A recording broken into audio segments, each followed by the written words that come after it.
हर साल भारत में लाखों स्टूडेंट्स अपनी ग्रेजुएशन कंप्लीट करते हैं। Engineering, MBA, BA, BSc, BCom, but degree हाथ में आ जाने के बाद उनके चेहरे पर एक ही सवाल होता है, अब क्या?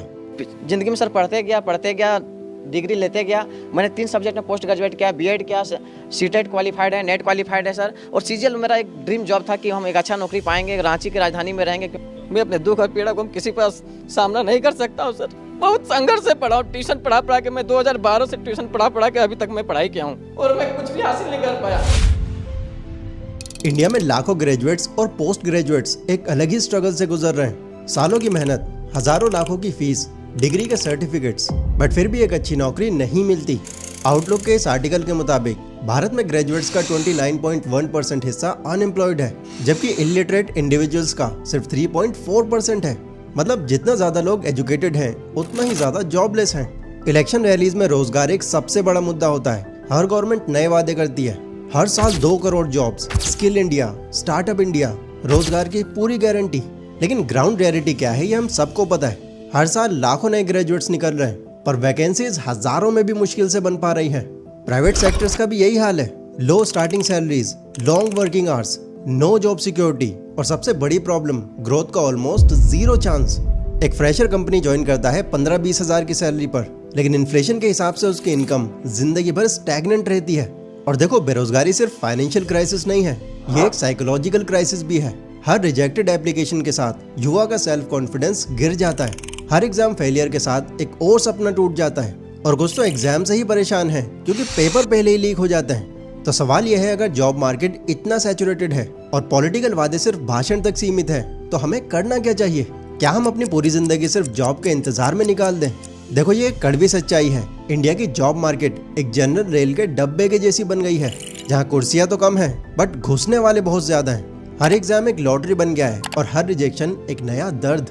और हाँ, एक और सच है जो कई बार डिस्कस नहीं होता, और वो ये है कि हमारी इकोनॉमी में नई जॉब्स उतनी स्पीड से क्रिएट ही नहीं हो रही जितना ग्रेजुएट्स पास हो रहे हैं। मतलब डिमांड और सप्लाई का इतना बड़ा गैप हो गया है कि चाहे आप कितना भी टैलेंटेड हो, एक अच्छी जॉब आपको मिल जाएगी इसकी कोई गारंटी नहीं है।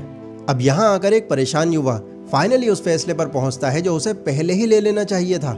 क्यों ना अपना खुद का कुछ करूं, एक बिजनेस या कोई स्टार्टअप।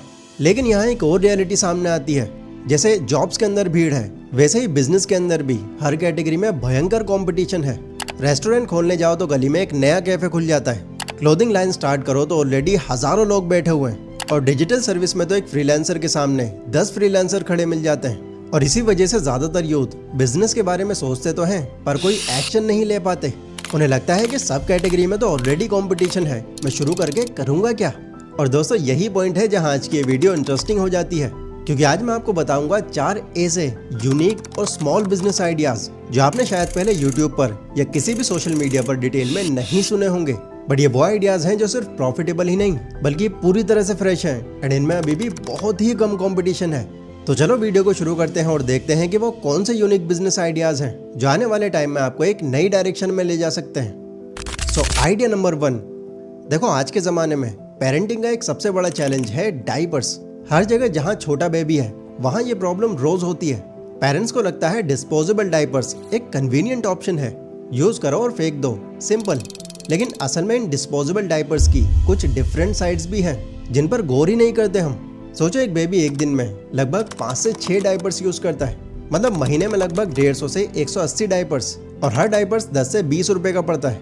अब एक नॉर्मल फैमिली के लिए सिर्फ डाइपर्स पर ही 2000 से 3000 का मंथली खर्च निकल जाता है। एक साल का हिसाब लगाओ तो 25 से 30 हजार रुपए सिर्फ डाइपर्स पर। मतलब साल का इतना पैसा लिटरली कचरे के डब्बे में चला जाता है, क्योंकि ये डिस्पोजेबल है ना, इसलिए। और प्रॉब्लम सिर्फ यहाँ पर खत्म नहीं होती। डिस्पोजेबल डाइपर्स बायोडिग्रेडेबल नहीं होते। मतलब अगर आपने आज एक डायपर यूज करके फेंक दिया तो वो डायपर मिट्टी के अंदर जाकर खत्म होने में 400 से 500 साल तक ले सकता है। हाँ, एक डायपर। और हर दिन करोड़ों डायपर्स लैंडफिल में जमा हो रहे हैं। ये सब कचरा बनकर नदियों में जाता है, समुंदर में जाता है और लास्ट में वापस हमारी ही लाइफ का इम्पैक्ट करता है। इसके अलावा इससे बच्चों पर भी थोड़ा बहुत असर पड़ता है। प्लास्टिक बेस्ड डिस्पोजेबल डायपर्स कई बार स्किन के लिए सेफ नहीं होते, क्योंकि वो मॉइस्चर को लॉक कर देते हैं और रिजल्ट होता है स्किन रैशेज, इरिटेशन, कभी कभी फंगल इन्फेक्शन तक। मतलब पैसा तो गया, इन्वायरमेंट भी खराब हुआ और बच्चे की स्किन भी सफर कर रही है। अब सोचो एक सिंपल डेली की चीज कितना बड़ा फाइनेंशियल, इन्वायरमेंटल और हेल्थ क्राइसिस क्रिएट कर सकती है। और यही जगह एक यूनिक सॉल्यूशन आता है जो प्रॉफिटेबल भी है और मीनिंगफुल भी, रीयूजेबल डायपर्स का। रीयूजेबल डायपर्स एक्चुअली एक स्मार्ट इन्वेंशन है जो ऑर्गेनिक कॉटन या बैम्बू फैब्रिक से बने होते हैं, बिल्कुल सॉफ्ट और ब्रीदेबल। इनके अंदर एक एब्जॉर्बेंट पैड होता है जो मॉइस्चर को सॉक कर लेता है, और सबसे अच्छी बात इन्हें आप वॉश करके दोबारा भी यूज कर सकते हो।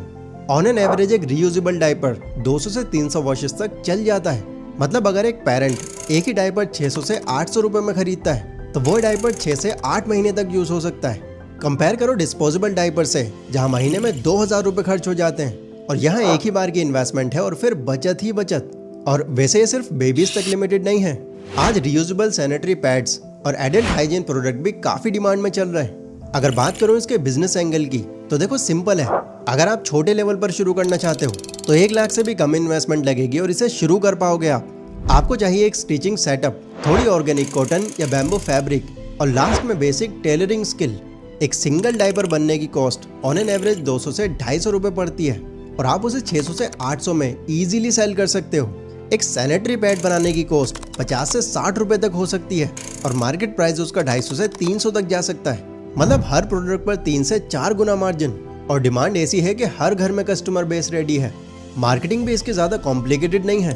इंस्टाग्राम पर पेरेंट्स के लिए रील्स बनाओ, मॉमी ब्लॉग्स और पेरेंटिंग ग्रुप्स में प्रमोट करो। प्रोडक्ट सेल करने के लिए आप अमेजोन और फ्लिपकार्ट की हेल्प ले सकते हो, और लोकल बेबी शॉप या फार्मेसीज के साथ टाई अप करके आप ऑफलाइन कस्टमर्स को भी अट्रैक्ट कर सकते हो। आपके लिए यहाँ सबसे पावरफुल टूल होगा कस्टमर सेटिस्फैक्शन। अगर एक माँ को प्रोडक्ट पसंद आ जाता है तो नो डाउट वो अपनी जान पहचान की और भी लेडीज में उसको रिकमेंड करती है। और देखो ग्रोथ की पॉसिबिलिटीज तो यहाँ लिमिटलेस है।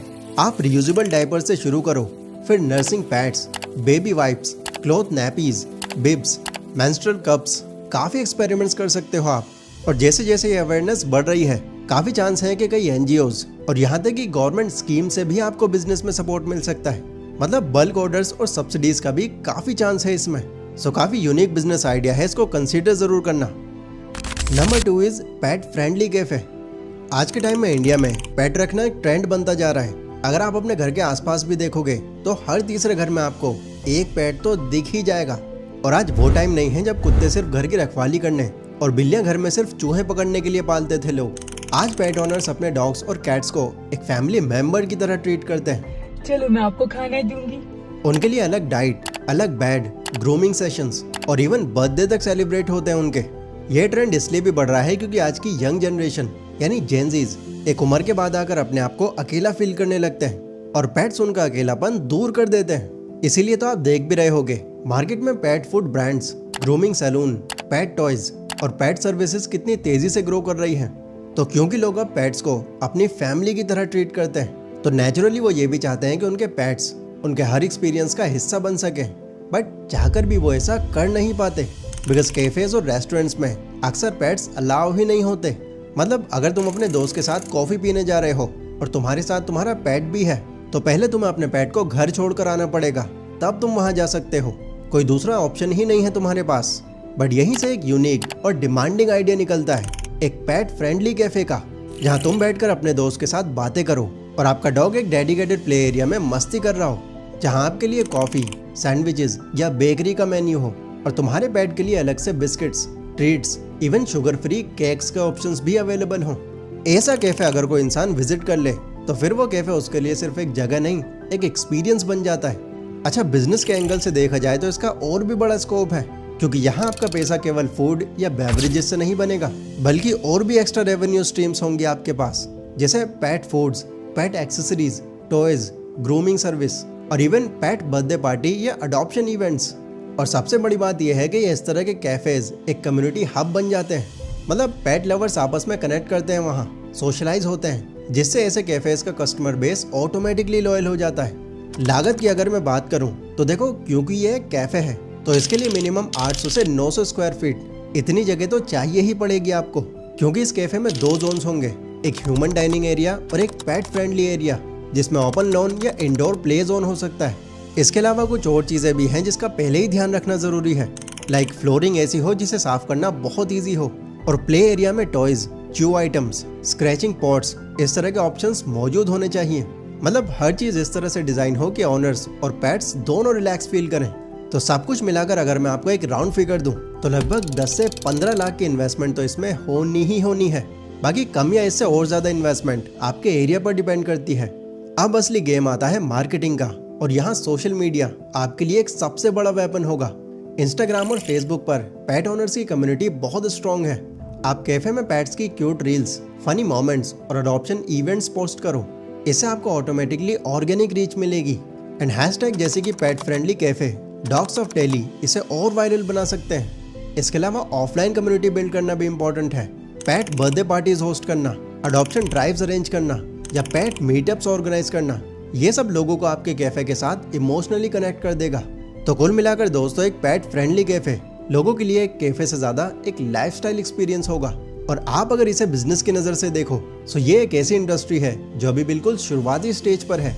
यानी अगर कोई इस मार्केट में अभी एंटर कर ले तो पहले ही उसके पास फर्स्ट मूवर का एडवांटेज होगा।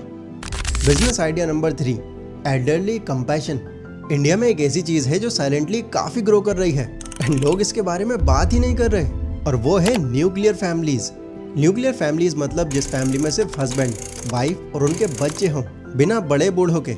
इस तरह की फैमिलीज भारत के अंदर रैपिडली ग्रो कर रही है।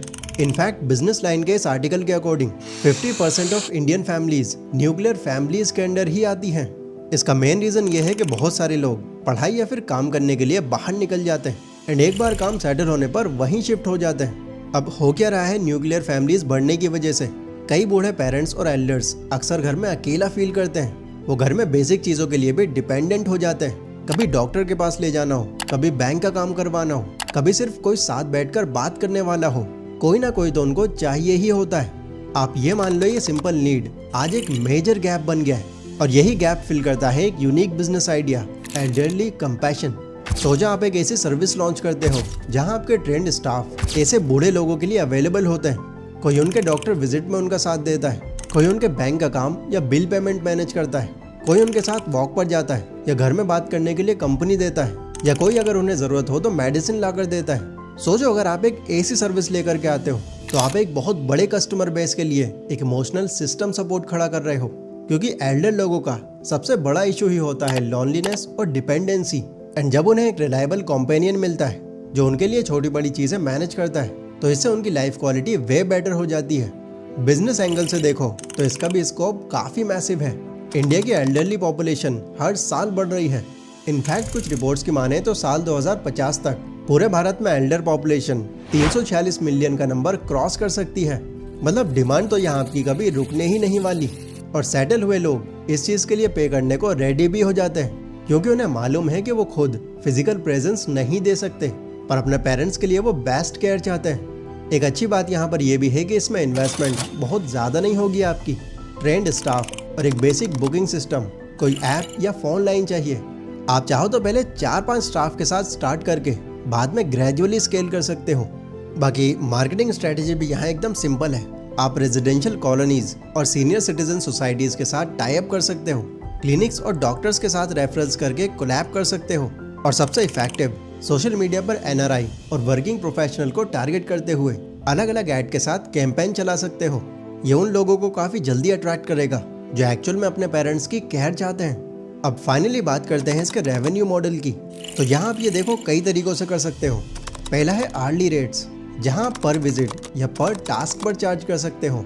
दूसरा है मंथली सब्सक्रिप्शन पैकेज, जिसमें लिमिटेड विजिट्स होंगी और कुछ कंपेनियनशिप आवर्स होंगे।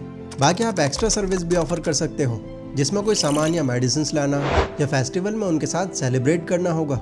सिंपल शब्दों में एल्डरली कंपेनियन एक ऐसा बिजनेस आइडिया है जहाँ सिर्फ प्रॉफिट नहीं, एक पर्पस भी सर्व होता है आपके थ्रू। और जब बिजनेस प्रॉफिट और सोशल इम्पैक्ट दोनों साथ हो जाते हैं तो वहाँ ग्रोथ का परसेंटेज ऑटोमेटिकली इंक्रीज हो जाता है। Business idea number 4, waste to product. हर दिन भारत में हजारों टन कचरा जनरेट होता है। प्लास्टिक बोतल्स, पुराने कपड़े, टूटा furniture, tyre, electronic waste. List इतनी बड़ी है कि सोचकर ही सर चकरा जाए। नॉर्मली ये सब कचरा लैंडफिल या डंपिंग ग्राउंड्स में पहुंच जाता है, जिससे हमारा एनवायरनमेंट इनडायरेक्टली इम्पैक्ट होता है। लेकिन अगर मैं कहूँ कि यही कचरा आपके लिए एक वैल्यूबल प्रोडक्ट बन सकता है, यह है एक यूनिक और future oriented business idea, waste to product या अपसाइक्लिंग बिजनेस। इस बिजनेस का सिंपल कॉन्सेप्ट है जो चीज लोग बेकार समझकर फेंक देते हैं उन्हें क्रिएटिवली रिसाइकल करके नए प्रोडक्ट्स में कन्वर्ट करना। एग्जाम्पल के लिए प्लास्टिक बोतल से डेकोर आइटम बनाना, पुराने टायर्स को गार्डन प्लांटर्स और चेयर्स में बदलना, वेस्ट लकड़ियों को डिजाइनर टेबल्स और स्लेव्स में ट्रांसफॉर्म करना, और इवन पुराने कपड़ों को फैशनेबल बैग्स, रग्स और एक्सेसरीज में कन्वर्ट करना। मतलब जो चीज पहले जीरो वैल्यू की थी वो एक यूजेबल और सेलेबल प्रोडक्ट बन जाती है। इसी प्रोसेस को अपसाइलिंग कहते हैं। इसका भी स्कोप बाकियों की तरह काफी है, क्योंकि यहाँ आपको दो बेनिफिट्स एक साथ मिल जाते हैं। पहला, सस्टेनेबिलिटी की डिमांड, यानी कि लोग अब इको फ्रेंडली और सस्टेनेबल लाइफस्टाइल अडॉप्ट करना चाहते हैं। उन्हें घर में ऐसी चीजें पसंद आती हैं जो ग्रीन और यूनिक हो, एंड आप वो पूरी कर रहे हो। दूसरा, यूनिक प्रोडक्ट अपील। अपसाइकिल्ड आइटम्स एकदम हटके और क्रिएटिव होते हैं और लोग उनके लिए प्रीमियम पे करने को भी रेडी हो जाते हैं। एग्जाम्पल के लिए आप ये कुछ प्रोडक्ट देख सकते हो जो वेस्ट मटेरियल के बने हैं बट देखने में ओरिजिनल से भी ज्यादा प्रीमियम लग रहे हैं। सेटअप के लिए इन्वेस्टमेंट भी इसमें मॉडरेट ही होने वाली है। आपको बस एक छोटी सी वर्कशॉप, बेसिक टूल्स और स्किल्ड आर्टिशियन चाहिए होगा। बाकी रॉ मटेरियल तो आपको वेस्ट के अंदर ही मिल जाएगा, जो मोस्टली या तो लो कॉस्ट या फिर फ्री ही पड़ जाएगा आपको। मतलब मेजर खर्चा बस डिजाइन, ब्रांडिंग और मार्केटिंग पर होगा। मार्केटिंग की बात करें तो इंस्टाग्राम और पिंटरेस्ट इस तरह के प्लेटफॉर्म इसमें आपकी काफी ज्यादा हेल्प कर देंगे। यहाँ अपने अपसाइकल प्रोडक्ट की फोटोज और रील शेयर करके आप ऑर्गेनिक रीच बना सकते हो। साथ ही eco friendly exhibitions, flea markets और इवन ई-कॉमर्स प्लेटफॉर्म पर भी अपने प्रोडक्ट सेल कर सकते हो। इस बिजनेस से भी रेवेन्यू जनरेट करने के मल्टीपल ऑप्शंस हैं आपके पास। आप ऑफलाइन या ऑनलाइन डायरेक्ट प्रोडक्ट सेल से कमाई कर सकते हो। कॉर्पोरेट्स या इंडिविजुअल्स के लिए कस्टमाइज ऑर्डर्स ले सकते हो। जो लोग अपसाइकलिंग सीखना चाहते हैं उन्हें वर्कशॉप और ट्रेनिंग सेशन दे सकते हो। और कुछ ब्रांड्स के साथ कोलैबोरेशन कर सकते हो जो अपनी CSR एक्टिविटीज के लिए इको फ्रेंडली सॉल्यूशंस ढूंढ रहे होते हैं। सिंपल शब्दों में वेस्ट टू प्रोडक्ट बिजनेस आपके लिए एक विन विन सिचुएशन क्रिएट करता है। एक तरफ बिजनेस ग्रोथ और रेवेन्यू और दूसरी तरफ एनवायरनमेंट की प्रोटेक्शन। सो ये थे कुछ यूनिक और स्मॉल बिजनेस आइडियाज। ये आइडियाज देखने में आपको छोटे लग सकते हैं, लेकिन अगर सही सोच और डेडिकेशन के साथ किए जाएं तो यही बिजनेस आइडिया आपकी जिंदगी बदल सकते हैं। अभी आपके हाथ में है। इन्हें सिर्फ आपको वीडियो समझकर इग्नोर करना है या इनमें से किसी एक को अपना फ्यूचर बनाना है। ये वीडियो अगर आपको काम की लगी हो तो इसे अपने दोस्तों के साथ भी शेयर करना। एंड कौन सा आइडिया इसमें आपको ज्यादा यूनिक लगा मुझे कमेंट करके जरूर बताना। मैं मिलता हूँ अपनी अगली वीडियो में। जय हिंद।